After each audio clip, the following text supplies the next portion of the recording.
ओम श्री गणेशाय नमः। श्री जानकी वल्लभो विजते श्री रामचरितमानस प्रथम सोपान बालकांड के आगे का वर्णन सुनिए। मंगल भवनय मंगलहारी द्रवहु सुदशरथ अजिर बिहारी। यही अवसर चाहूँ परम शोभा रूप विशाल। जो बिलो किरी जय कुंवरी तब मिले जयमाल। समय तो बड़ी भारी शोभा और विशाल सुंदर रूप चाहिए। इसे देखकर राजकुमारी मुझ पर रीझ जाए और तब जयमाल मेरे गले में डाल दे, ऐसा नारद मुनि सोचते हैं। हरि सन मांगो सुंदर ताई होई है जात गहरु अति भाई। मोरे हित हरि सम नहीं को यह अवसर सहाय सोई हो। एक काम करूं कि भगवान से सुंदरता मांगूं, पर भाई उनके पास जाने में तो बहुत देर हो जाएगी। किंतु श्रीहरि के समान मेरा हितु भी कोई नहीं है, इसीलिए इस समय वे ही मेरे सहायक हों। बहुविध विनय कीन तहि काला प्रगट्यं प्रभु कौतकी कृपाला। प्रभु बिलो की मुनि नयन जुड़ाने होई हैं काजु ही हर्षाने। उस समय नारद जी ने भगवान की बहुत प्रकार से विनती की। तब लीला में कृपालु प्रभु वहाँ प्रकट हो गए। स्वामी को देखकर नारद जी के नेत्र शीतल हो गए और मन में बड़े ही हर्षित हुए और अब तो काम ही बन जाएगा ऐसा सोचने लगे। अति आरती कई कथा सुनाई करहु कृपा करि हो सहाई। आपन रूप देहु प्रभु मोही आनी भांति नहीं पावऊँ ओही। नारद जी ने बहुत आर्त या दीन होकर कथा सुनाई और प्रार्थना की, कृपा कीजिए और कृपा करके मेरे सहायक बनिए। हे प्रभु, आप अपना रूप मुझे दे दीजिए। किसी प्रकार मैं उस राजकन्या को नहीं ऐसे नहीं पा सकता। जहीं विधि नाथ होई है तुमोरा करहूँ सुबेगी दासी मैं तोरा। निज माया बल देख विशाला ये हंस बोले दीन दयाला। हे नाथ, जिस तरह से मेरा हित हो वह शीघ्र कीजिए। मैं आपका दास हूँ। आपकी माया का विशाल बल देख दीन दयालु भगवान मन ही मनस कर बोले। जहीं विध होई है परम हित नारद सुनहु तुम्हार। सोई हम करब नयान कछु बचन न मृषा हमार। हे नारद सुनो, जिस प्रकार से आपका परम हित होगा हम वही करेंगे, दूसरा और कुछ नहीं करेंगे। ये हमारा वचन है, ये असत्य नहीं हो सकता। गोपत माग रुज व्याकुल रोगी वेद न देई सुनहु मुनि जोगी। यही विधि हित तुम्हार मैं ठाहूँ कही यस अंतर रहित प्रभु भयऊँ। हे योगी मुनि सुनिए, रोग से व्याकुल रोगी कुपथ्य मांगे तो वैद उसे नहीं देता। इसी प्रकार मैंने भी तुम्हारा हित करने की ठान ली है। ऐसा कहकर भगवान अंतर ध्यान हो गए। माया बेबस भये मुनि मूढ़ा समुझु नहीं हरि गिरा निगूढ़ा। गबने तुरत तहाँ रिशराई जहाँ स्वयंवर भूमि बनाई। माया के वशीभूत हुए मुनि ऐसे मूढ़ हो गए कि भगवान की अगूढ़ या स्पष्ट वाणी को भी ना समझ सके। और ऋषिराज नारद जी तुरंत वहाँ गए जहाँ स्वयंवर की भूमि बनाई गई थी। निज निज आसन बैठे राजा बहु बनाव करी सहित समाजा। मुनि मन हर्ष रूपयति मोरे मोहित जिया नहीं बरही न भोरे। राजा लोग खूब सज धज कर समाज सहित अपने अपने आसन पर बैठे। मुनि नारद मन ही मन प्रसन्न हो रहे थे कि मेरा रूप बड़ा सुंदर है, मुझे छोड़कर कन्या भूल कर भी दूसरे को नहीं बरेगी। मुनि हितकारन कृपा निदानादि न कुरूप न जाए बखाना।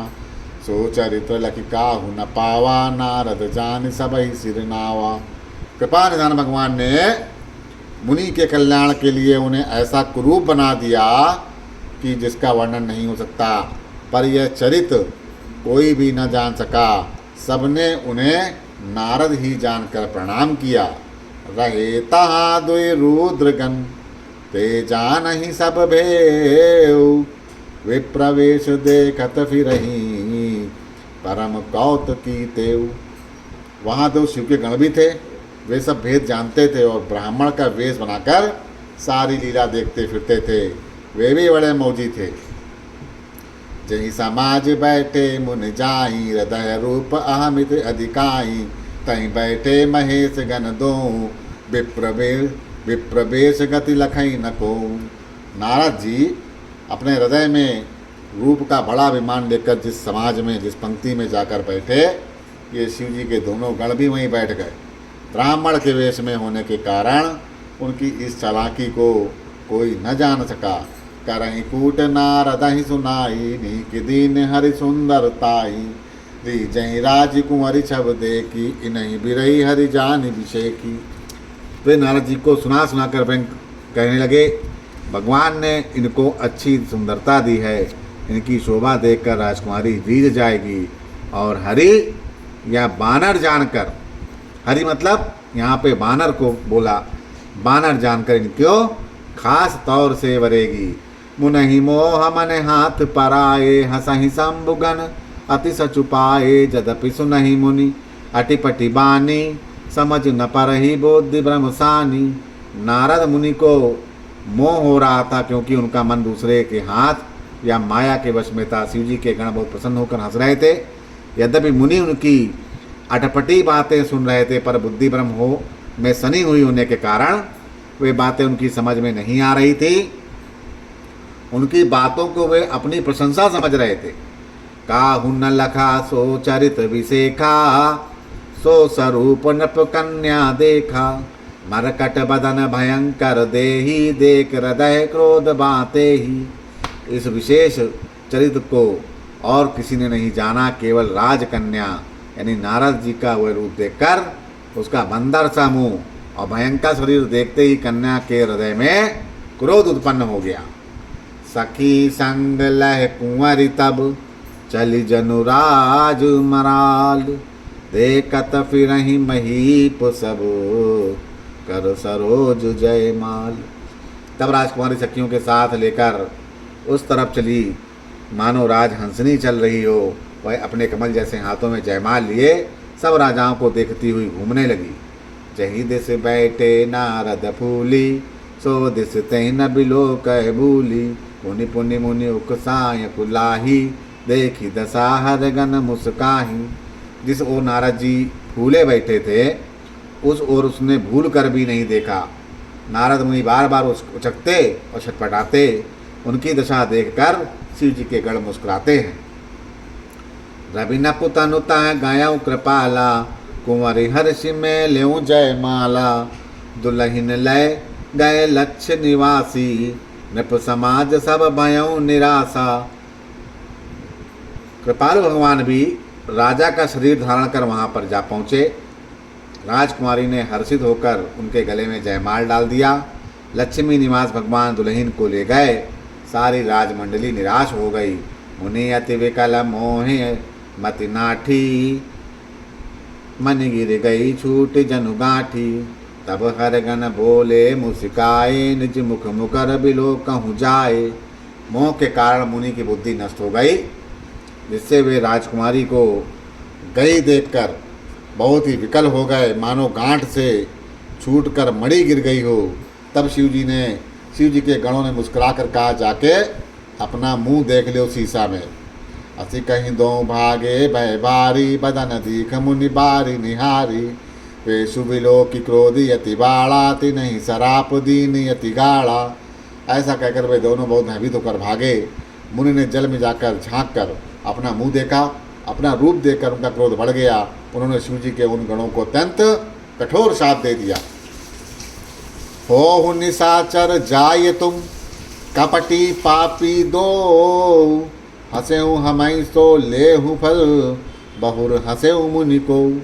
तुम दोनों कपटी और पापी दोनों जाकर राक्षस हो जाओ। तुमने हमारी हंसी की है, उसका फल चखो। अब तुम फिर किसी मुनि की हंसी नहीं करोगे। पुनि जल दीख रूप निज पावा, तदप हृदय संतोष न आवा, परकत यदर कोप मन माही, सपति चले कमलापति पाही। मुनि ने फिर जल में देखा तो उन्हें अपना असली रूप प्राप्त हो गया। तब भी उन्हें संतोष न हुआ। उन्होंने होंठ फड़फड़क रहे थे, मन में क्रोध भरा हुआ था। तुरंत ही भगवान कमलापति के पास जा पहुँचे। दईयों श्राप की मरियों जाई, जगति मोरी उपहास कराई, बीचहि पंथ मिले धनुचारी, संग रमा सोई राजकुमारी। मन में सोचते जाते कि जाके उन्हें शाप दे दूं या प्राण दे दूं। उन्होंने जगत में मेरी हंसी कराई है। दैत्यों के शत्रु भगवान हरि ने उन्हें बीच रास्ते में ही मिल गए। साथ में लक्ष्मी जी और वही राजकुमारी थी। बोले मधुर वचन सुरसाई, मुनि कहीं चले विकल के नाई। सुनत वचन उपजायति क्रोधा, माया बस रहा न मन बोधा। देवताओं के स्वामी भगवान ने मीठी वाणी में कहा, हे मुनि, व्याकुल की तरह कहाँ चले जा रहे हो। ये शब्द सुनते ही नारद जी को बड़ा क्रोध आया। माया के वशीभूत होने के कारण मन में चेत नहीं रहा। पर संपदा सकहूँ नहीं देखी, तुमरे ईर्षा कपट विसेखी। मथत सिंधु रुद्रहि बहुरायहु, सुरहि प्रेरि विषिपान करायहु। तो नारद जी ने कहा, तुम दूसरों के संपदा नहीं देख सकते, तुम्हारे ईर्ष्या और कपट बहुत है। समुद्र बत्ते समय तुमने शिव जी को बावला बना दिया और देवताओं को प्रेरित करके उन्हें विस्मान करा दिया। असुर सुरा विष सकरही, आपुरमा मनि चारु। स्वारथ साधक कुटिल तुम, सदा कपट व्यवहारु। असुरों को मदिरा और शिव जी को विष देकर तुमने स्वयं लक्ष्मी और सुंदर मणि ले ली। तुम बड़े धोखेबाज और मतलबी हो, सदा कपट का व्यवहार करते हो। परम स्वतंत्र ना सिर पर कोई, भावहि मन ही करऊँ तुम सोई। भल ही मंद मंदे बल कहाऊँ, विस्मय हरस नहीं एक क्षुधा रहूँ। तुम परम स्वतंत्र हो, सिर पर तो कोई है नहीं, इससे जब जो मन में आता है वही करते हो।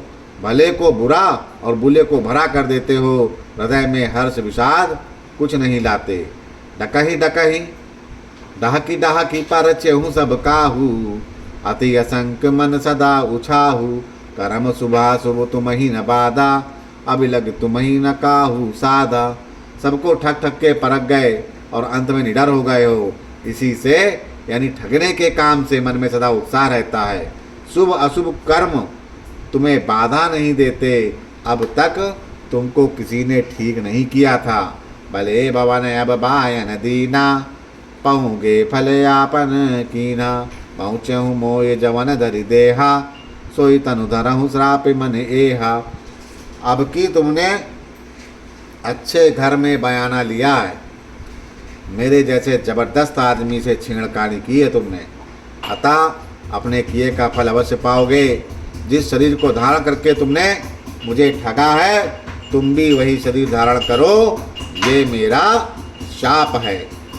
कपि आकृति तुम कीन हमारी, करहीं कीस सहाय तुम्हारी। मम अपकार कीन तुम भारी, नारी बिरह तुम हो दुखारी। तुमने हमारा रूप बंदर सा बना दिया, इससे बंदर ही तुम्हारी सहायता करेंगे।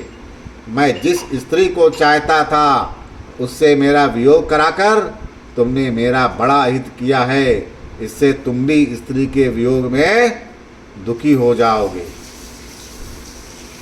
श्राप शीस धरि हरिषहिया, प्रभु बहु विनती कीनी। निज माया कै प्रबलता, करसि कृपा निधि लीनी।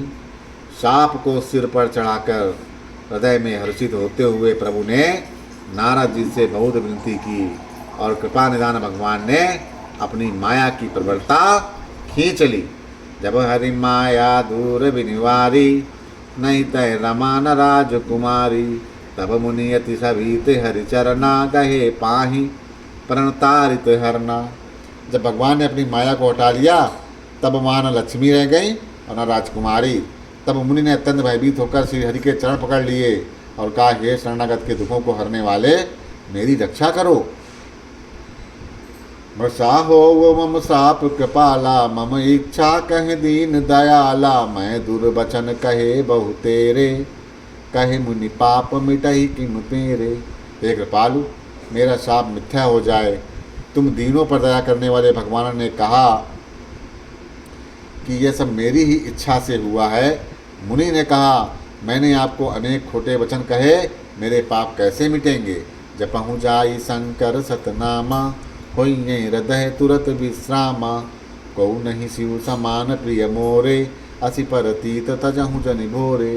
तो भगवान ने कहा जाके शंकर जी के सत नाम का जप करो, जिससे हृदय में तुरंत शांति होगी। शिव जी के समान मुझे कोई प्रिय नहीं है, इस विश्वास को भूलकर भी ना छोड़ना। जहीं पर कृपा न करहे पुरारी, सो न पाव मुनि भगति हमारी। अस उर्धरि मणि बिचुरहु जाई, अब न तुम ही माया निउराई। हे मुनि, शिव जी जिस पर कृपा करते हैं वे मेरी भक्ति पाता, जिस पर कृपा नहीं करते वो मेरी भक्ति नहीं पाता। हृदय में ऐसा निश्चय करके जाकर पृथ्वी पर विचरो। अब मेरी माया तुम्हारे निकट नहीं आवेगी। बहुविध मुनि प्रबोधित प्रभु, तब भय अंतर ध्यान। सत्यलोक नारद चले, करत राम गुणगान। बहुत प्रकार से मुनि को समझा बुझाकर ढाढ़स देकर तो प्रभु अंतर्ध्यान हो गए और नारद जी श्री रामचंद्र जी के गुणों का गान करते हुए सत्यलोक या ब्रह्मा लोक को चले। अरगन मुनि जाति पत देखी, विगत मोह मन हर्ष विषेकी। अति सबीत नारद पहियाए, गई पद यारत वचन सुनाए। शिव जी के गणों ने जब मुनि को मोह रहित और मन में बहुत प्रसन्न होकर मार्ग में आते देखा तो वे अत्यंत भयभीत होकर नारद जी के पास आए। उनके चरण पकड़कर दीन वचन बोले, हरगन हम ना विप्र मुनिराया, बड़े अपराध कीन फल पाया। श्राप अनुग्रह करो कृपाला, बोले नारद दीन दयाला। हे मुनिराज, हम ब्राह्मण नहीं हैं, शिव जी के गण हैं। हमने बड़ा अपराध किया, जिसका फल हमने पा लिया। हे कृपालु, अब शाप दूर करने की कृपा कीजिए। दीनों पर दया करने वाले नारद जी ने क्या कहा? नारद जी ने कहा, निशिचर जाई हो तुम दो, वैभव विपुल तेज बल हो। भुजि बल विश्व जितब तुम जैया, धरि यही विष्णु मनुज तनु तैया। तुम दोनों जाकर राक्षस हो, तुम्हें महान ऐश्वर्य, तेज और बल की प्राप्ति हो। तुम अपनी भुजाओं के बल से जब सारे विश्व को जीत लोगे, तब भगवान विष्णु मनुष्य का शरीर धारण करेंगे। समर मरण हरि हाथ तुम्हारा, होइयो मुकत न पुनि संसारा। चले जुगल मुनि पद सिर नाये, भय निशाचर काल ही पाए। युद्ध में श्री हरि के हाथ से तुम्हारी मृत्यु होगी, जिससे तुम मुक्त हो जाओगे और फिर संसार में जन्म नहीं लोगे। वे दोनों मुनि के चरणों में सिर नवाकर चले और समय पाकर राक्षस हो गए। एक कलप यही हेतु प्रभु, लीन मनुज अवतार। सुर रंजन सज्जन सुखद, हरिभंजन भुवि भार। देवताओं को प्रसन्न करने वाले, सज्जनों को सुख देने वाले, पृथ्वी का भार हरण करने वाले भगवान ने एक कल्प में इसी तरह मनुष्य का अवतार लिया। यही विध जन्म कर्म हे केरे, सुंदर सुगध विचित्र घनेरे। कलप कलप प्रति प्रभु अवतारहि, चारु चरित नाना विध करहि। इस प्रकार भगवान ने अनेकों सुंदर और सुखदायक अलौकिक जन्म और कर्म लिए। प्रत्येक कल्प में जब जब भगवान अवतार लेते हैं, नाना प्रकार की सुंदर लीलाएं करते हैं। तब तब कथा मुनि सन गाई, परम पुनीत प्रबंध बनाई। विविध प्रसंग अनूप बखाने, करहि न सुनिया चरजु सयाने। तब तब मुनीश्वरों ने परम पवित्र काव्य रचना करके उनकी कथाओं का गान किया और भांति भांति के अनुपम प्रसंगों का वर्णन किया, जिनको सुनकर समझदार और विवेकी लोग आश्चर्य नहीं करते। हरि अनंत हरि कथाय अनंता, हरि अनंत का हरि कथाय अनंता। कहीं सुनहि बहुविध सब संता, रामचंद्र के चरित सुहाए। कलप कोटि लगी जाहि न गाए। श्री हरि अनंत हैं, उनका कोई पार नहीं पा सकता और उनकी कथा भी अनंत है। सब संत लोग उसे बड़ी प्रकार से कहते और सुनते हैं। श्री रामचंद्र जी के सुंदर चित्र करोड़ कल्पों में भी गाए नहीं जा सकते। यह प्रसंग मैं कहा भवानी, हरि माया मोहि मुनि ज्ञानी। प्रभु कौतुकी प्रणत हितकारी, सेवत सुलभ सकल दुखिहारी। शिव जी कहते हैं, हे पार्वती, मैंने ये बतलाने के लिए इस प्रसंग को कहा कि ज्ञानी मुनि भी भगवान की माया से मोहित हो जाते हैं प्रभु कौतुकी यानी कि लीलामय और शरणागत का हित करने वाले वे सेवा करने में बहुत सुलभ हैं और सब दुखों के हरने वाले। सुर नर मुनि को नाहि जही नाह मोह माया प्रबल अस विचार मन माहि बजेऊ महामाया पतही। देवता मनुष्य और मनुष्यों में ऐसा कोई नहीं जिसे भगवान की महान बलवती माया मोहित ना कर दे। मन में ऐसा विचार करके उस महामाया के स्वामी या प्रेरक श्री भगवान का भजन करना चाहिए। अपर हेतु सुनु शैल कुमारी कहाँ विचित्र कथा विस्तारी जही कारण अज अगुने रूपा ब्रह्मा भयों कौशलपुर भूपा। हे गिरजा कुमारी, आप भगवान के अवतार का दूसरा कारण सुनो। मैं उसकी विचित्र कथा और विस्तार से कहता हूँ, जिस कारण से जन्म रहित निर्गुण रूप रहित या अव्यक्त सच्चिदानंदन भगवान ब्रह्मा अयोध्यापुरी के राजा हुए। जो प्रभु विपिन फिरत तुम देखा बंधु समेत धरय मुनिवेशा जासु चरित अवलोक भवानी सती शरीर रहूं बौरानी। जिन प्रभु श्री रामचंद्र जी को तुमने भाई लक्ष्मण के साथ मुनियों का वेश धारण करके वन में फिरते देखा था, और हे भवानी, जिनके चरित्र देखकर सती के शरीर में तुम ऐसी बावली हो गई थी, अजहु न छाया मिटती तुम्हारी तासु चरित सुन भ्रम रुझारी। लीला की निजो तही अवतारा सो सब कहियों मति अनुसारा। अब भी तुम्हारे उस बावलेपन की छाया नहीं मिटती। उन्हीं के भ्रम रूपी रोग के हरण करने वाले चरित्र सुनो। इस अवतार में भगवान ने जो लीला की वह सब मैं अपनी बुद्धि के अनुसार तुमसे कहूँगा। भरद्वाज सुनि शंकर बानी सुकचि सप्रेम उमाय अवसानी उमाय मुखसानी। लगे बहुर बरन वृषु केतु सोय अवतार बयऊ जय हेतु। याज्ञवल्क्य जी ने कहा, हे भरद्वाज, शंकर जी के वचन सुनकर पार्वती जी सुकुचा कर प्रेम सहित मुस्कुराई। फिर वृष केतु शिव जी जिस प्रकार से भगवान का वह अवतार हुआ था उसका वर्णन करने लगे। मंगल भवन या मंगल हारी द्रवहु सुदशरथ अजिर बिहारी। सो मैं तुम सन कहाऊँ सबू सुन मुनीस मनुलाई। राम कथा कलिमल हरिन मंगल करन सुहाई। हे मुनीश्वर भरद्वाज, मैं वह सब तुमसे कहता हूँ, इसे मन लगा के सुनो। श्री रामचंद्र जी की कथा कलयुग के पापों को हरने वाली है और कल्याण करने वाली, बहुत बड़ी और बहुत ही सुंदर है। बोलो सियावर रामचंद्र की जय।